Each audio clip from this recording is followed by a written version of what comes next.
अस्सलाम वालेकुम, मैं हूं हबीब अकरम और आप देख रहे हैं प्रोग्राम नुक्ता नज़र। मुजीबुर रहमान शामी साहब हमारे साथ मौजूद हैं और सबसे पहले उन खबरों पर एक नज़र जो आज हमारे प्रोग्राम का हिस्सा है।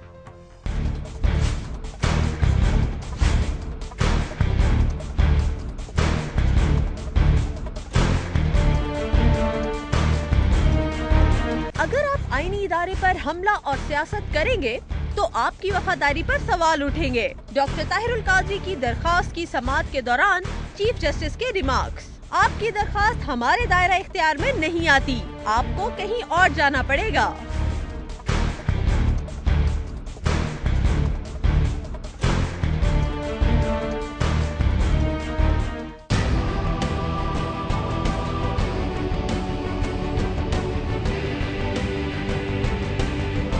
एतजाज एहसन कहते हैं यूसुफ रजा गिलानी के साथ ज्यादती हुई है, अदालत ने मेरी बात नहीं सुनी।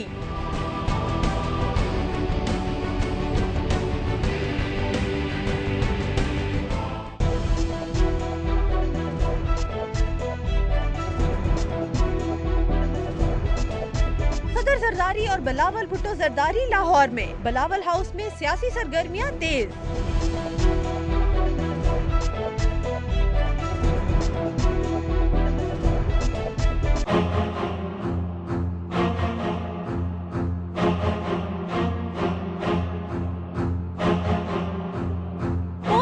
का इस्तीफा, कहते हैं अपनी उम्र की वजह से जिम्मेदारियां अदा नहीं कर सकता।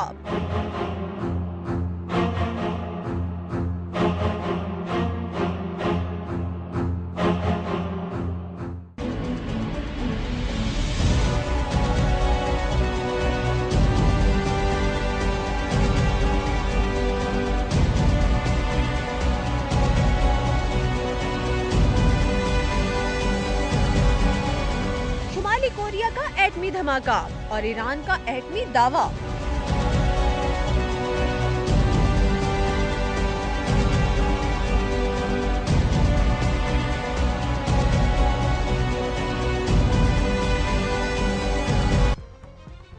जी आपने देखी आज की खबरें और शामी साहब आज भी कल वाली खबर ही है, उसी की कंटिन्यूटी है। वो है शेखुल इस्लाम का जो दरखास्त है अदालत में ज़ेर समाअत है और मोहम्मद कामरान हमारे साथ है। पूछने आज उनसे पहले मुकदमे के दलाइल खुद दे रहे हैं ना। जी मुकदमे के दलाइल खुद। जिस तरह यूसुफ रजा गिलानी साहब ने तो 100 रुपए का वकील किया था ना जी, उन्होंने 100 रुपए का तकल्लुफ भी नहीं किया। तो किसी वकील की खिदमात हासिल करते तो शायद ज्यादा मुनासिब होता उनके लिए। अच्छा, लेकिन बहरहाल वो शेखुल इस्लाम है, जो चाहे करे। चलो मोहम्मद कामरान से पूछा आज फिर अदालत में क्या हुआ। जी अस्सलाम वालेकुम मोहम्मद कामरान। जी अस्सलाम वालेकुम हबीब साहब। आज इस समाअत का दूसरा दिन था और जैसा कि शामी साहब ने कहा कि अगर वो कोई वकील कर लेते शेखुल इस्लाम साहब तो ज़्यादा बेहतर होता, क्योंकि अदालती मामलात हैं, रोस्ट्रम पर खड़े होकर अदालत को मुतमईन करना आसान काम नहीं होता। यही वजह है कि आज दूसरे दिन भी डॉक्टर ताहिरुल कादरी जो है वो अपनी जो लोकल स्टैंड आई वाला मामला था, जो सवाल उनसे पूछा गया था कि उनका ये दरख्वास्त दायर करने का क्या कानूनी जवाज़ है और दोहरी शरीयत के हवाले से उनसे जो जवाब मांगा गया था उस पर वो अदालत को कतन मुतमईन नहीं कर सकते। कल भी जब दलाइल शुरू होंगे तो इसी नुक्ते पर ही होंगे, यानी इस केस में कोई पेशरफ नहीं है। अभी तक डॉक्टर ताहिरुल कादरी इस नुक्ते पर, अपने लोकल स्टैंड आई वाले नुक्ते पर ही अदालत को मुतमईन नहीं कर सके हैं। उसी पर घूम रहे हैं जो कंसाइज स्टेटमेंट। जी बिल्कुल, आज पूरा कल की गुज़िश्ता रोज की पूरी कार्रवाई और आज की पूरी दिन की कार्रवाई जो थी वो उसी हद तक की है कि वो ये साबित करने की कोशिश कर रहे हैं कि वो पाकिस्तान के शहरी हैं और कनाडा की शहरियत से फ़र्क नहीं पड़ता और उन्हें जो जितने भी हकूक़ हासिल हैं आइन पाकिस्तान के तहत और कानून पाकिस्तान के तहत वो उसको उनका ये कहना है कि वो उसके हकदार हैं। मैं बताता चलूँ कि आज जो उन्होंने कंसाइज स्टेटमेंट दाखिल की थी उस तहरीरी जवाब के साथ उन्होंने अपना पाकिस्तान का पासपोर्ट, अपना कनाडा का पासपोर्ट, पाकिस्तान का कौमी शनाख्ती कार्ड और ओवरसीज कार्ड और जो एप्लीकेशन फॉर्म था इमिग्रेशन का, ये तमाम दस्तावेजात जो थी वो उन्होंने अदालत में पेश की और उनका मौक़िफ़ ये था कि वो एक बहुत बड़ी तंजीम, इस्लाम की तंजीम है जिसके वो सरबराह हैं और इस्लाम की तरवीज उनका मिशन है। दुनिया के 93 कंट्रीज़ में वो कहते हैं कि उनके पैरोकार हैं और उनको मुल्क मुल्क का, देश देश का सफ़र करना पड़ता है। जब वो एक बार सफ़र के लिए निकलते हैं तो कई ममालिक जो हैं वो उनकी कैजुअल में शामिल होते हैं। यही वजह है, उनका कहना था कि उन्होंने कनाडा का पासपोर्ट भी हासिल करने को तरजीह दी ताकि उनकी जो सफरी मुश्किलात हैं वो आसान हो जाएं। लेकिन अदालत उनके इस जवाब से मुतमईन नहीं नजर आई। अदालत का कहना यही था कि आईन पाकिस्तान का आर्टिकल 5 जो है वो बहुत वाज़ेह है, जो ये कहता है कि कोई भी शहरी जो है वो रियासत का वफादार जो है वो लाजमी होगा। तो बुनियादी तौर पर वो ये कह रहे हैं कि डॉक्टर ताहिरुल कादरी जो है ये आर्टिकल 5 के मेयार पर पूरे नहीं उतरते, क्योंकि आज ये कह दिया गया कि आज फिर वही जो कनाडा की शहरियत का हलफनामा था ताज बरतानिया वाला, उसको दोबारा पढ़कर सुनाया गया चीफ जस्टिस ने दोबारा। ताज बरतानिया मलका मुअज़्ज़मा दोबारा वफादारी का जी, क्वीन एलिजाबेथ दोयम, और उनके उसमें न सिर्फ क्वीन एलिजाबेथ दोयम बल्कि उनके जाननशीनों से भी वफादारी वाली इबारत जो है वो उसमें शामिल थी, यानी सिर्फ मलका ही नहीं बल्कि उनके जाननशीनों के भी, तो भाई तो नस्ल उनके जाननशीनों का भी वफादार रहना पड़ेगा। जी बिल्कुल, तो यही बात आड़े आती रही है। और एक मौके पर बेंच के एक रुकन हैं जस्टिस गुलजार अहमद, उन्होंने साफ साफ ये कह दिया कि डॉक्टर साहब आपकी जो वफादारी है रियासत के साथ वो मुनकसिम हो चुकी है, और ऐसा शख्स जो मुनकसिम वफादारी के साथ कोई अदालत में आएगा और किसी आईनी इदारे की तश्कील को चैलेंज करेगा तो हम एक बार जरूर उसकी वफादारी से मुताल्लिक भी सवाल करेंगे और उसकी लोकल स्टैंडाई से मुताल्लिक भी सवाल करेंगे। और यह नहीं हो सकता कि कोई गैर मुल्की शहरी आए हमारे आईनी इदारों पर हमला करे, इस बुनियाद पर सियासत करे, इस चीज की कतन इजाजत नहीं दी जा सकती। मैं बताता चलूं कि डॉक्टर ताहिरुल कादरी से यह कहा गया कि आप अदालती नजीरे पेश करें, तो वो नजीरे नहीं पेश कर सके। उस मौके पर उन्हें यकीनन किसी वकील की जरूरत महसूस हुई होगी। और आज ये बात मैं जरूर वाज़ेह करता चलूं कि एक वकील, जहां और सपोर्टर्स उनके साथ थे, वहां सुप्रीम कोर्ट के एक वकील उनके साथ बहुत पेश रहे, जो उनके मशवरे भी देते रहे, और वो थे अहमद रजा कसूरी साहब, जो कि आल पाकिस्तान मुस्लिम लीग जो कि मुशर्रफ की जमात है उसके मरकजी ओहदेदार भी हैं, और जनरल मुशर्रफ के दौर में उनके बहुत से केसेस में दिफा भी करते रहे। तो अब ये इसी बात पर समाज जो है वो कल भी जारी रहेगी। मोहम्मद कामरान, आपका बहुत शुक्रिया, आपने हमें बड़ी डिटेल से आगाह किया। लेकिन शाह साहब वक्त आ गया एक ब्रेक का भी, और फिर ब्रेक ले लेते हैं। ब्रेक के बाद हम इस पर गुफ्तगू करते हैं। आप देखते रहिए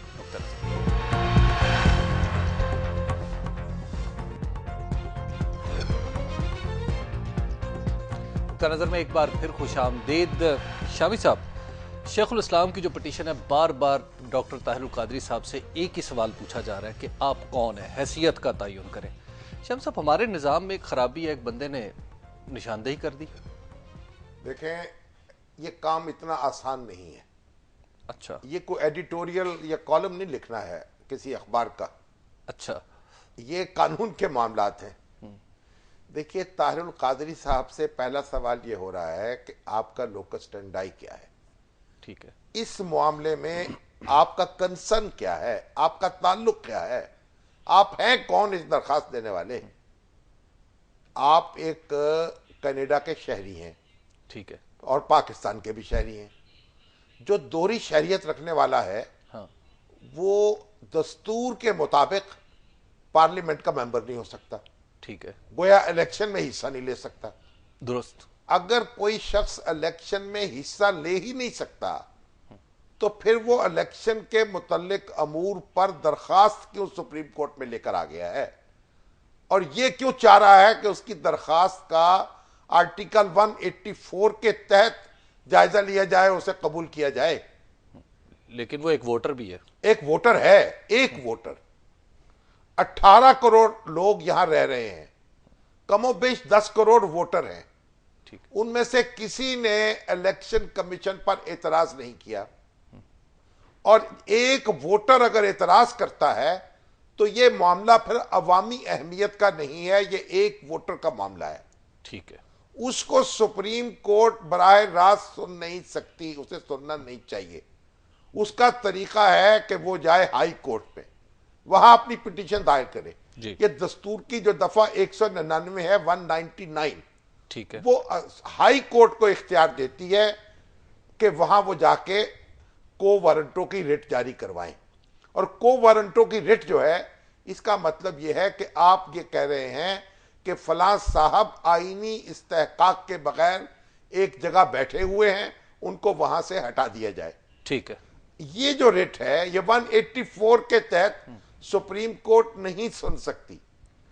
अच्छा, तो ये एतराजात जो हैं यानी इलेक्शन कमीशन पर नहीं हो सकते, इलेक्शन कमिश्नर पर हो सकते? नहीं, ये नहीं, वहां हो ही नहीं सकते। ये को वारंटों की रिट है, ये कानून का मामला है। 184 उस वक्त जाते हैं आप जब बुनियादी हकूक का कोई मसला पैदा हो जाए, ठीक है, उसमें आप हर चीज वहां लेके नहीं जा सकते, वगरना हाई कोर्ट का दायरा इख्तियार खत्म हो जाएगा। जब भी आप कोई मुकदमा लेके जाएंगे, मसलन कोई डॉक्टर मुकदमा लेके चला जाए कि ये इंजीनियर जो फलां भर्ती किया गया वो कैसे किया गया, ठीक है, उसका कंसर्न होना चाहिए। अगर मैं एक इंजीनियर हूं और 4 आदमी भर्ती किए गए हैं, मेरे साथ ज्यादती हो गई है, मैं भी दरखास्त गुजार था, मुझे भर्ती नहीं किया गया, तो मैं जा सकता हूं। दैट इज कॉल्ड क्यो वारंटो। को वारंटो की रेट आईनी इस्तेहकाक क्या है, वो है जो शख्स बैठा हुआ है इलेक्शन कमिश्नर या इलेक्शन कमीशन के अरकान, वो आईनी इस्तेहकाक नहीं रखते, ठीक वो गोया वो अजनबी आ गए हैं यहाँ। अच्छा, ये जो दोहरी शहरियत का मामला है, हाई कोर्ट नहीं इसको उठाएगी फिर? नहीं, हाई कोर्ट उठाए या ना उठाए उसकी जिम्मेदारी है, फिर तो दरखास्त गुजार है ना, वो जा सकते हैं। ठीक है, असल बात यह है सुप्रीम कोर्ट के बराह रास्त दायरा इख्तियार में ये बात आती है कि नहीं आती है। ठीक है। अच्छा शामी साहब, एक मिसाल दी जाती है शफकतुल्लाह सुहेल की, जिन्होंने मेमो केस में एक खत लिखा था चीफ जस्टिस को, जिसे पिटीशन बना लिया गया था। वो भी कैनेडियन नेशनल था, वो भी साबिक पाकिस्तानी था, साबिक नहीं, मौजूदा पाकिस्तानी, जी, दोहरी शहरियत रखता लेकिन था। वो किसी आईनी अदारे को चैलेंज नहीं कर रहा था, वो अपना एक कंसर्न का इजहार कर रहा था पाकिस्तान की सिक्योरिटी के मामलात से। उसका यहां को वारंटों की रेट जारी करवाना नहीं चाहता था। अच्छा, ये टेक्निकल मामला है, इसलिए कोर्ट बार बार कह रही है हजूर आप तो इंतखाबात में हिस्सा भी नहीं ले सकते, आपकी तो कोई जमात भी नहीं है, आप फिर 8 महीने के बाद आ गए हैं। एक आदमी जो चैलेंज करने आया है अदारों को, एक आदमी, ये बाकी करोड़ों अफराद जो हैं वो इस पर क्यों खामोश रहे हैं? वह सबको इत्तफाक है, सिर्फ आपको इत्तफाक नहीं है, और आप चाहते हैं कि सुप्रीम कोर्ट बराह रास्त इस मामले में मुदाखलत करे, इसलिए ये बहस हो रही है सारी। लेकिन शामी साहब, अब अगर ये कहा जाए कि आप सियासत भी करें तो आपकी वफादारी पे क्वेश्चन उठेगा। वो तो रिमार्क्स है ना, वफादारी पे तो क्वेश्चन उस वक्त उठेंगे जब लोग उठाएंगे। ये कोई कानूनी बहस नहीं है। कानूनी बहस ये है कि वो एक दोहरी शहरियत रखते हैं, उसकी वजह से इलेक्शन में हिस्सा नहीं ले सकते। जब इलेक्शन में हिस्सा नहीं ले सकते तो उनका लोकस स्टैंडाई नहीं बनता। लेकिन आज शेखुल इस्लाम ने कहा है कि अदालत जो भी फैसला करेगी हमें काबिल, तो दायरे अदालत ने तो फैसला करना है, कुछ शेखुल इस्लाम से पूछ के तो नहीं करना ना, और कोई उनका इनकार कैसे करेगा? अदालत का फैसला हतमी और कतई है, और ये सबको मालूम है। ठीक है, तो इसलिए ये जो नुक्ता है जो उनके सामने खड़ा हो गया आके दीवारें चीन बनकर, इसको वो कैसे अबूर करेंगे? तो अहमद रजा कसूरी है ना, मोहम्मद कामरान उसी तरह से अबूर हो जाएंगे जिस तरह अहमद रजा कसूरी साहब करवाते हैं। भुट्टो साहब के बाद तो उनके यहाँ को हाथ नहीं आया फिर। ठीक है शामी साहब, अहमद रजा कसूरी वैसे फीस ले रहे होंगे? नहीं, अहमद रजा कसूरी साहब को आप अभी ना छेड़े किसी और तो वो फिर वो 100 रुपए वाले वकील, वो जैसे नहीं, जैसे भी हैं वो जी, उनके वकील उनको मशवरा दे रहे, तो मुशीर है इस वक्त। अच्छा, उनके वकील नहीं है, उनके मुशीर है। अच्छा, तो फिर वो हम 100 रुपए वाली वकालत के पास चले जाते हैं। एतजाज आसिफ साहब आज सदर मुमलिकत लाहौर में है, उनके घर लंच पे भी गए, बिलावल भुट्टो जरदारी भी थे। इस मौके पे वो कहते हैं कि जनाब अदालत ने मेरी बात नहीं सुनी, यूसुफ रजा गिलानी से ज्यादती कर दी, स्विस हुकाम ने अल्टीमेटली दुरुस्त फैसला कर दिया। और वो कहते हैं सुबकी हुई अदालत की सुबकी हुई है या उनकी वकील साहब की सुबकी हुई है? मैं आपको सुनाऊं वो कहते क्या? चलिए सुना दें जी हमें जरा, एतजाज हसन क्या कहते हैं। और जब अदालत ने शो का नोटिस दिया यूसुफ रजा गिलानी को, तो मैंने अदालत को ये कहा कि ख़त ना लिखने में कोई हरज नहीं है, कोई गुनाह नहीं है, कोई जुर्म नहीं है, क्योंकि सदर को तो इस्तिस्ना हासिल है। तो इस वजह से अदालत ने ज़ाहिर है ज़्यादती की, यूसुफ रजा गिलानी को नाअहल करार देकर। बदकिस्मती से अदालत ने मेरी बात नहीं मानी, और अब मैं समझता हूं कि अदालत की सुप्रीम कोर्ट की बेतौकीरी हुई है और उनका वकार मजरू हुआ है जो स्विस हुकाम ने फैसला किया है। लेकिन स्विस हुकाम का फैसला दुरुस्त है। जी शामी साहब, मैं ये समझने से कासर हूं कि अदालत की बेतौकीरी कैसे हो गई जब सुप्रीम कोर्ट ने कह दिया आपके सदर को इस्तिस्ना हासिल है। नहीं तो किसने कहा? उन्होंने कहा, स्विस हुकाम ने कहा। तो ठीक है, पहले दिन ये खत लिख देते, इसमें हंगामा क्या था? ये जवाब आ जाता।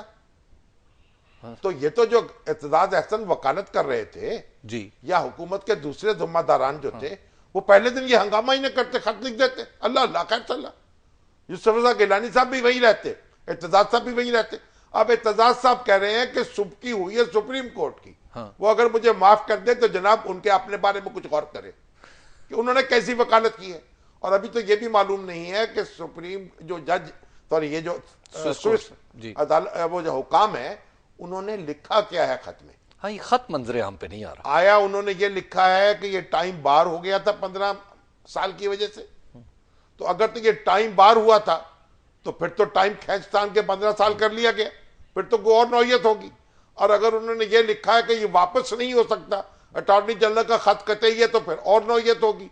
और अगर कहा है कि ये एग्जेम्पशन है सदर को, तो वो और नौयत होगी। यही चल रहा है, एग्जेम्पशन की बात ही ज्यादातर लोग। 3 नुक्ते बयान किए गए हैं, ठीक है। किसी ने खत देखा नहीं है, ना हुकूमत ने दिखाया है, ठीक है। हमारा हुदहुद जो है वो भी कहता है ये 3 नुक्तों की बात कर रहा है। अच्छा, ये 3 नुक्ते हैं। अब जब खत ओपन कर दे फिर मालूम हो कि क्या हुआ है। फिलहाल एतजाज साहब गौर कर लीजिए अपने मामलात पर।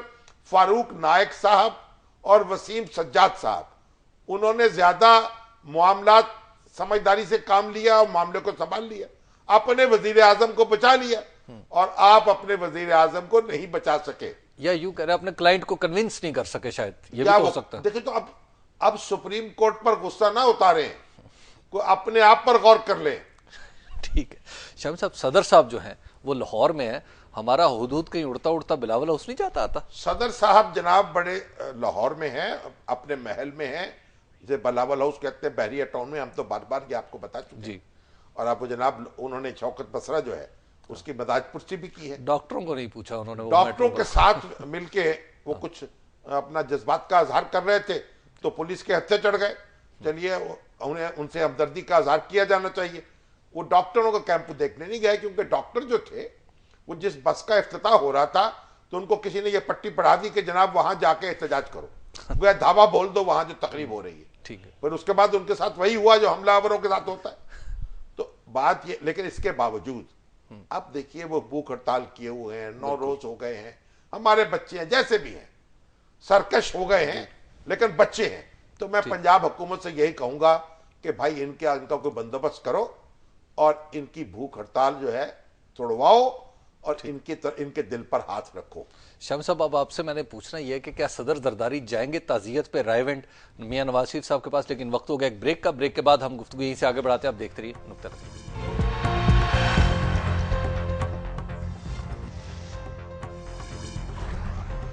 नुक्ता नज़र में एक बार फिर खुशामदीद। मैंने सवाल पूछा था शामी साहब कि सदर जरदारी जा पाएंगे ताजियत के लिए मियां नवाज शरीफ के यहाँ?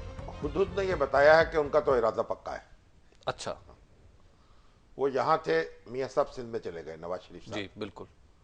और उनका ये भी कहना है, आज भी उन्होंने कहा है कि ताजियत तो फोन पर हो गई थी। हाँ। लेकिन जरदारी साहब तो ताजियत के लिए जाना चाहते हैं। ठीक है। अब अगर बिल्कुल ही आपने कोई दरवाजा बंद न कर दिया तो फिर तो वो जाएंगे, बड़ा अच्छा, उनका इरादा है। वैसे इतना इसरार क्यों है ताजियत पे? देखिए, ये एक कल्चर है हमारा, हम खुशी गमी में एक दूसरे के साथ शरीक होते हैं और ये अच्छी बात है। अब मुस्लिम लीग नून में बाज लोग समझते हैं कि फिर एक बार बैठेंगे, कैमरे के सामने आएंगे, मुकमुका जो है उसका इल्जाम फिर लगेगा। लेकिन ये हमारा जो कल्चर है वो अपनी जगह रहना चाहिए। ठीक है। और हमें ताल्लुकात जो हैं उनको दुश्मनी में तब्दील नहीं करना चाहिए। और फिर तो आप बता रहे थे पड़ोस भी है माशाल्लाह। हाँ, तो आप पड़ोसी भी हैं, लेकिन बहरहाल चलिए टेलीविजन कैमरों के सामने ना आए। ठीक है। आप यानी स्टिल कैमरे के सामने आ जाए, तो इससे घबराना नहीं चाहिए। ठीक। शाम साहब, नेक्स्ट खबर वेरी इंटरेस्टिंग, पूरी दुनिया में इस वक्त डिस्कस हो रही है, which is pops resignation. Pope Benedict ने इस्तीफा दे दिया। 600 साल में पहली दफा हुआ है, इससे पहले एक आध बार कुछ पोप ने इस्तीफा दिया था। तो पोप जो है, जो रोमन कैथोलिक मसीही है ना, उनके जनाब रूहानी रहनमा है, 1 अरब से जायद है इस वक्त उनकी तादाद। अच्छा। और ये पोप जो है 85 साल के हो गए। उन्होंने कहा मैं थक गया हूं। थक जाते थे वैसे, कहीं ऊँग भी जाते थे, सो भी जाते थे, और अब ये काम कर नहीं सकता। अच्छा। लेकिन ये और मलका बरतानिया की तरफ भी लोगों ने सवाल करने शुरू कर दिए कि हजूर आप 87 साल की हो गई हैं, आप भी अपने बेटे पे रहम खाएं और रिटायर हो जाए। हमारे यहाँ भी तो एक सवाल है ना इसी तरह का। ये जो पोप है, ये तो क्योंकि एक रूहानी रहनुमा है ना, तो इसमें तो वो कहते हैं अल्लाह की तरफ से उन्हें मुकर्रर किया जाता है। अच्छा। उनके जो कार्डिनल्स हैं मुख्तलिफ मुल्कों में फैले हुए, वो इकट्ठे होते हैं, पोप का चुनाव करते हैं। लेकिन रोमन कैथोलिक समझते हैं कि चुनाव अल्लाह की तरफ से होता है, अच्छा। जो खुदा चुनता है। तो जब खुदा चुने तो फिर इस्तीफा देने का तो सवाल पैदा नहीं होता, तो ये ताहयात मामला होता है। अच्छा। लेकिन पोप ने एक फैसला किया कि मैंने घर जाना चाहिए, मैं जर्मनी में जाके आराम करूंगा। ठीक है। अब उनका जो दौर है बड़ा दिलचस्प गुजरा है, उसमें बड़े बड़े इल्जामात लगे हैं, उससे पहले भी लगते रहे। जो जिनसी स्कैंडल बहुत हुए हैं पादरियों के, और गुज़श्ता यानी कई सालों में तकरीबन 6000 पादरी हैं जिन पर ये इल्जामात लगे हैं जिनसी तशद्दुद के, बच्चों को वरगलाने के, उनके साथ मरासम कायम करने के। और 16,000 जो हैं विक्टिम्स हैं जो अभी रिकॉर्ड पर आ चुके हैं। अच्छा। तो ये जो पोप थे अभी पोप नहीं बने थे, तो इनके जो पेशरो थे उन्होंने इनकी जिम्मेदारी लगाई थी कि इन चीजों को आप जरा देखें, और उसके बाद ये खुद पोप बन गए। तो अब इन पर यह इल्जाम लगता रहा कि इन्होंने तो जनाब पोछापाची से काम लिया है, लोगों को सजा नहीं दी। लेकिन आप मुझे बताइए, गुज़श्ता 7 साल में 8 साल में जो हमारा वेटिकन है ना जी, उसने $2.5 अरब पेमेंट की है किन लोगों वकीलों को, अच्छा। जो बेचारे निशाना बने हैं जिनसी तशद्दुद का, उनको, और उनका जनाब जो पादरियों की कंपनसेशन। तो ये सारा खर्चा करके $2.5 अरब जो है उस जिनसी तशद्दुद की वजह से अदा करना पड़ा है। पादरियों के गुनाहों का कफारा पोप अदा कफारा वो उन लोगों को जो निशाना बनते हैं ना, जी जी, उनको कंपनसेशन, अच्छा, उनको अच्छा, कुछ पैसे, उनके आंसू पूछना, उनसे मुकदमे लड़ना, वकील करना, फिर उनके जनाब बाद सेटलमेंट करना आउट ऑफ कोर्ट। और जो हमारे इनसे पेशरो पोप थे ना, जब उनके पास ऐसे खत आते थे तो उन्होंने खत के जवाब में लिखा था कि मैं आपके लिए दुआ करूंगा, और अगर आप खामोश रहें तो आपको कुछ वो कितने $1000 भी पेश कर दिए उस बच्चे को। अच्छा। अब कई बच्चे तो जवान हो चुके हैं, बड़े हो चुके हैं, वो पास कहते हैं हमने तो खुद पादरी बनने का ख्याल किया था, हमारा पादरी जो था हमारा महबूब रहनुमा था, लेकिन उसने हमारे साथ ये किया, हमारे ख्वाब ही चिकनाचूर कर दिए, पादरी बनने से तौबा कर ली। तो पोप दिल बर्दाश्ता भी तो हो सकते हैं। तो पोप जो है, एक तो उन पर यह तनकीद हो रही है बड़ी शदीद, दूसरा ये है कि जो आपका जो वेटिकन है, इसका जो बैंक है, उसमें जो अतियात आते थे उनके बारे में हो रहा है जनाब, ये कवायद और ज़वाबित का ख्याल नहीं रखा जाता, ये तो मनी लॉन्ड्रिंग का जरिया बन रहा था। अच्छा।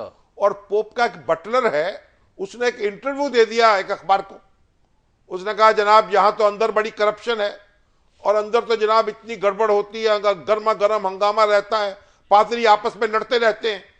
तो पोप के जो इंतजामी अमूर थे ना, कहते हैं उन पर उनकी गिरफ्त जरा ढीली पड़ गई थी ड्यू टू एज। अब एज कह लीजिए या चश्म पोशी का रवैया कह लीजिए। तो बहरहाल ये कई अफसाने उनके साथ जाएंगे, और उसकी वजह से जो उनकी रियासत है वो मौजूद बहस बनती रहेगी। वैसे कोहनासारी का इल्जाम तो हमारे चीफ इलेक्शन कमिश्नर पर भी लगाया जाता है। हाँ, मगर वो तो मौजूद है ना जनाब, इन्होंने इस्तीफा दिया है ना, हाँ, रिटायर तो नहीं किया किसी ने। बिल्कुल नहीं किया। तो वो भी आप जाने वाले नहीं, इलेक्शन करा के जाएंगे, आप फिक्र न करें। अच्छा शाम साहब, दुनिया को हिला देने वाली 2 और खबरें, एक ईरान की तरफ से कहा गया कि जनाब हमारे पास एटमी असासे मौजूद हैं, हम एटमी पावर हैं, दूसरी तरफ शुमाली कोरिया ने एक धमाका भी कर दिया। देखिए, शुमाली कोरिया पहले भी कुछ धमाके छोटे मोटे कर चुका है इस तरह के, और अब अमेरिका को परेशान कर रखा है, अमेरिका के ऊपर हम हमलावर होंगे और अमेरिका का नाटका बंद करेंगे। तो और चीन जो है उसके साथ उसकी दोस्ती भी है, और जापान और साउथ कोरिया जो है उससे घबरा भी रहे हैं। और इधर ईरान जो है, उनके स्पीकर आए हुए हैं अली लारीजानी, उन्होंने पाकिस्तान में कहा है कि ईरान तो एटमी ताकत बन चुका है। और अली लारीजानी जो है बड़े वहां के मुमताज शख्सियत हैं, और ये जो न्यूक्लियर मामलात है ना, इसमें वो ईरान के सिक्योरिटी एडवाइजर रहे हैं, यानी जो रहबर है खामनाई के। अच्छा। और ये जो नेगोशिएटर भी रहे हैं ईरान के बेहद पर बैनुल-अक़वामी मामलात। फर्स्ट हैंड इंफॉर्मेशन उनकी बात, और सदारती इलेक्शन लड़ चुके हैं एक बार और हार चुके हैं, और अगला इलेक्शन लड़ने का इरादा रखते हैं, और मुमकिन है कि जीत भी जाएं। तो अब अली लारीजानी ने कहा है कि हम तो जनाब ताकत बन भी चुके, अब उस पर हाहाकार मची। और ये जो अमेरिका है, अब वो कह रहे जनाब तो इसराइल को बड़ा खतरा पैदा हो गया।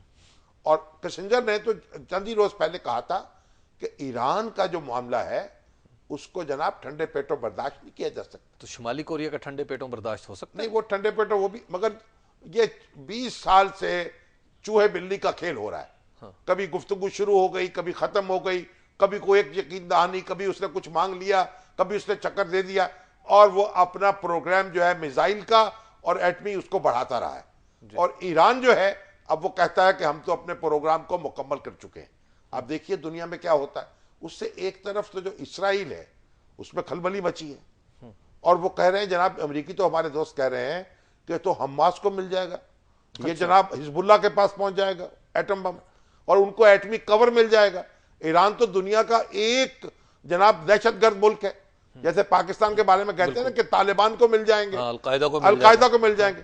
तो अब एक बड़ी दिलचस्प बात मैं बताऊं। एक बार एक डेलीगेशन था हमारा पिलडेट का, हम गए थे इंग्लैंड, ये कोई 6-8 महीने पहले की बात थी। तो मुख्तलिफ वहाँ के जो जुम्मेदारान हैं उनसे हमारी गुफ्तगू होती रही पाकिस्तान के और बरतानिया के मसाइल पर, सिक्योरिटी मसाइल पर, अफगानिस्तान पर। तो उनकी साबिक वज़ीर ख़ारजा थी मेरा ख्याल, शायद वो बहुत मारूफ शख्सियत, उनका एक डेलीगेशन था पार्लिमानी, उससे हम बात कर रहे थे। तो ईरान की बात चल रही है कि ईरान जो है वो एटमी ताकत बन गया तो क्या होगा। तो मैं हंस पड़ा, मैंने कहा जी हमें इससे क्या फ़र्क पड़ता है, हम तो ऑलरेडी एक एटमी ताकत के हमसाए हैं जी, इंडिया के। तो इंडिया की अगर एटमी ताकत हमें बर्दाश्त हो रही है तो ईरान तो हमारा दोस्त है, उसकी एटमी ताकत से हमें क्या फर्क पड़ेगा। वो जो मैंने ये फिक्रे कहे तो एक शजब खलबली मच गई वहां, और हमारे कई साथी भी जो थे वो उनको बड़ी कुछ नागवार सी गुजरी बात, अनईजी हुआ जी।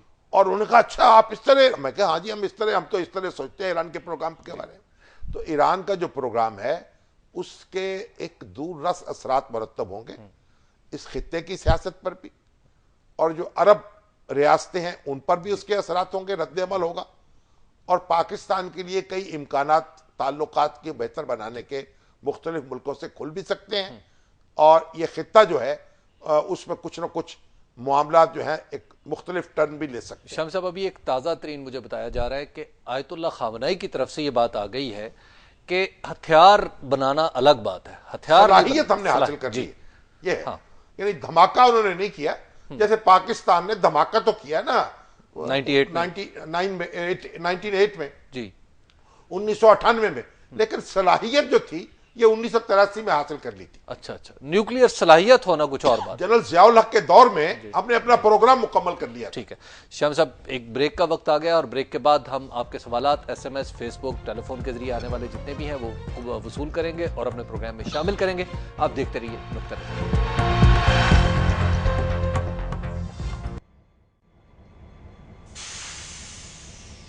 नज़र में एक बार फिर खुश आमदीद। शामी साहब आज बहुत सारे सवालात हैं हमारे पास फेसबुक पे भी, और सबसे पहला सवाल है जी उसामा रहमान साहब का। ये इस्लामाबाद से पूछते हैं कि क्या ताहिरुल कादरी साहब रजिस्टर्ड वोटर हैं पाकिस्तान में? ये तो आप चेक कर लीजिए जाके, आप नादरा से या इलेक्शन कमीशन से आपके पास इस्लामाबाद में मौजूद है। क्या ताहिरुल कादरी साहब से पूछना? रजिस्टर्ड वोटर होंगे, इसमें क्या मजाक है जी। शाम साहब ये हैं जी तैमूर एडवोकेट साहब, ये क्वेश्चन करते हैं शामी साहब कि सुप्रीम कोर्ट ने सेशन जजेस को हुक्म दिया है कि स्कूलों का सर्वे करें। ये बताइए क्या इस तरह कोर्ट्स में जो पेंडेंसी है उसमें इजाफा नहीं हो जाएगा? भाई कोर्ट्स की पेंडेंसी में तो इजाफा नहीं होगा, लेकिन तालीमी की मसाइल कुछ कमी हो सकती है। ये मेजर वसीम साहब जो उन्होंने मुझे SMS किया है कि ये जो उन्होंने हुक्म दिया है जी। अब मीडिया को चाहिए कि उन सेशन कोर्ट से ताउन करे, अच्छा, और सेशन जजों से, क्योंकि वो कहते हैं कि मीडिया ने इस मामले में बहुत से मनाजिर दिखाए हैं। कामरान शाहिद साहब ने अपने एक प्रोग्राम में जो हिना रबानी खर साहबा के हल्के के बारे में था, वहां जो हालत है स्कूलों की वो बताई थी। तो ये जो स्कूलों की हालत है हमारे मुल्क में, जो सरकारी स्कूल है वो तो मालूम होनी चाहिए, और सुप्रीम कोर्ट ने एक बहुत अच्छा इकदाम किया है। ये हालत है कि ये देखिए हमारी एक तंजीम है हेल्पलाइन, अच्छा, उसके हमारे जिम्मेदार है अखलाकुर रहमान साहब। जब सैलाब हुआ तो सैलाब आया ना सिंध में जी, तो हम यहाँ से लोग गए वहाँ सिंधी भाइयों की इमदाद के लिए। उन्होंने वापस आकर बताया कि मुतअद्दद स्कूल ऐसे हैं जहाँ जो टीचर्स हैं ना उन्होंने आगे टीचर रखे हुए हैं। अच्छा, वो टीचर की तनख्वाह 25,000 रुपए है। ठीक है, वो 62 लोग जो है वो अपने आप को टीचर मुकर्रर करवाते हैं, उसके बाद 5-7 हजार रुपए पर एक और आदमी रख लेते हैं अपनी जगह जो टीचर आप पढ़ाते रहे और पैसा उनकी जेब में आ जाए। ये हालत है स्कूलों की। ठीक। और सिंध के स्कूल तो जो हालत है सो है।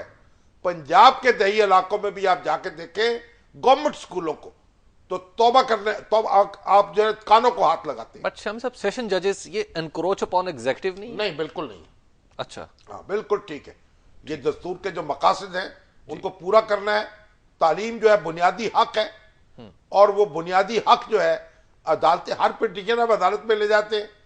तो ये बुनियादी हक जो तालीम, और अब तो तालीम देना जो है हुकूमत पर लाजिम हो चुका है 18वीं तरमीम के बाद। तो वो बुनियादी हक को इन्फोर्स करने के लिए ये सुप्रीम कोर्ट का एक ऐसा कदम है जिस पर मैं इंतहाई खुश हूं। मियां मीर अहमद साहब हैं फोन लाइन पे बहावल नगर से। जी अस्सलाम वालेकुम मियां साहब। अस्सलाम वालेकुम शामी साहब। वालेकुम अस्सलाम जी। मियां मीर अहमद मस्ताना सौर वर्दी बात कर रहा हूँ, डारावाला जिला बहावल नगर। हाँ जी हजूर। जी शामी साहब, मैं कहना चाहता हूँ कि मुल्क में जब भी इंतखाबात होते हैं तो 50% तमाम तो अपना हक राय दी इस्तेमाल ही नहीं करते, जो टर्न आउट रहता है कभी 40% और कभी 50%।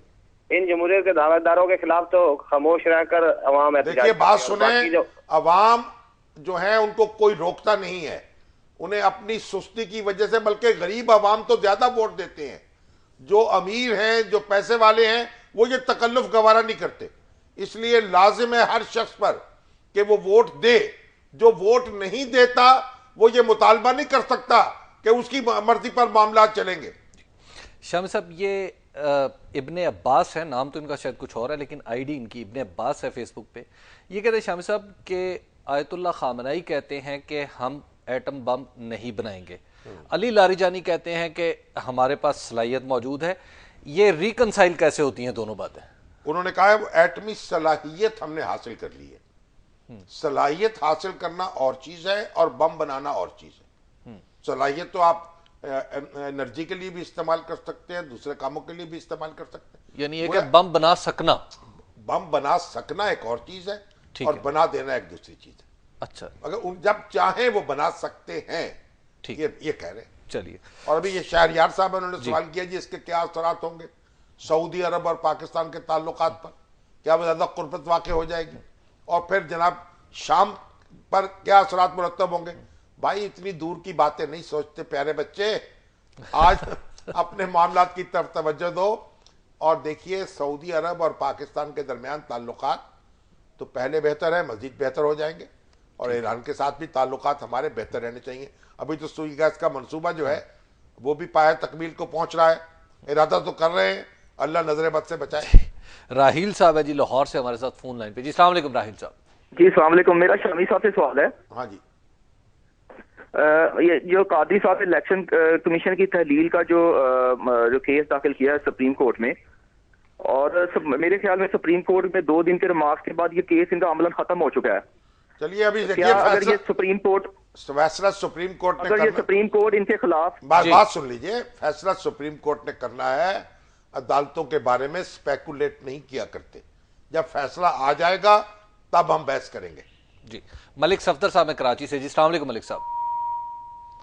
मलिक साहब की फोन लाइन ड्रॉप हो गई है। शामी साहब, ये अब्दुल बासित खान साहब हैं, इन्होंने बड़ा दिलचस्प एक सवाल पूछा। उन्होंने कहा जी कि क्या गलत पिटीशन दायर करने पे ताहिरुल कादरी साहब को जुर्माना भी हो सकता है? हाँ हो सकता है। अच्छा, लेकिन हमारी अदालतें करती नहीं आमतौर पर। ठीक है, अगर वो ये अदालतें जो दूसरा फरीक है वो वकील करता है, कई हमारे ऐसे लोग हैं जो मुकदमा बराए मुकदमा दायर करते हैं, ठीक है, अच्छा जो फरीक मुखालिफ होता है उसको एक खास कीमत अदा करनी पड़ती है, वकील करना पड़ता है, वक्त ठीक है, जाया होता है। अगर अदालत ऐसे मुकदमा बाजों के खिलाफ कार्रवाई शुरू कर दे, जुर्माने शुरू कर दे, तो मुकदमे कम हो सकते हैं जो पाकिस्तान में। अच्छा, हाँ जी, ठीक है। शमसाब, हमारे आज के प्रोग्राम का वक्त खत्म हो गया है। हम कल फिर इसी वक्त इस जगह से आपकी खिदमत में हाजिर होंगे। कल तक के लिए इजाजत दीजिए। अल्लाह ने के बाद।